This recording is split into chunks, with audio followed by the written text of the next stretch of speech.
Yeah, so it's starting to work well, and there's a couple of constituencies, obviously, in the commercial space. So one is brokers, right? And brokers are starting to understand that while they initially thought we might be disruptive to their business, we're actually incredibly complementary to their business because they're trying to close long-term deals, right? And that's what the broker cares about is long-term relationships and deals.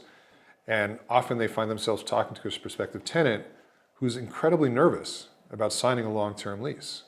Because let's face it, that's a huge, huge bet and liability. In a lot of cases, that entrepreneur's got to sign a personal guarantee on that space, right? So this is a real kind of gut-wrenching situation for an entrepreneur, and a broker needs to get them over that to get the deal signed and get paid. And what PivotDesk does is help them alleviate some of the risk on the deal, right? Because if they're signing a long-term lease, you know they're signing a lease on more space than they need right now. And PivotDesk gives that broker a great way to talk to the entrepreneur and say, don't worry. This is a great way to share your space in the short term, drive enough revenue to cover half your lease risk, share it with another great company, and when you need that space back, you get it back. You're not locked into a long-term contract that doesn't work for either side, and you can focus on growing your business. You don't have to be a landlord, right? So we actually help them close deals, which is a great thing for brokers. On the other hand, brokers get inundated all day long with companies that can't help yet, right? Hey, we got your referral from a friend of ours. We really just need a 1-year lease. We can only afford $17 a square foot. Can you help us? Right? And the immediate response to the broker is, no way, I can't help you. That's not what I do. I don't get paid on those deals.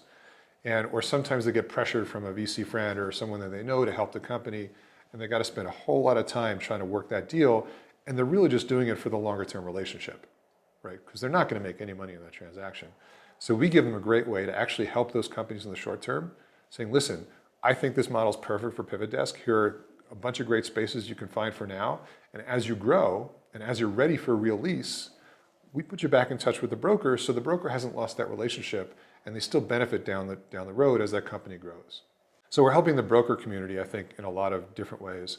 On the property owner side, it's a very interesting proposition as well. And again, they're very conditioned to think about their space in a certain way.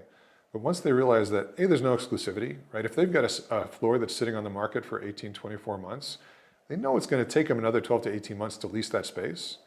In the meantime, they can be driving revenue off that space using PivotDesk and possibly get introductions to companies that may turn into longer-term tenants. So we're really not providing any risk for any of those people in the commercial real estate market. We're actually helping all of them with their business models.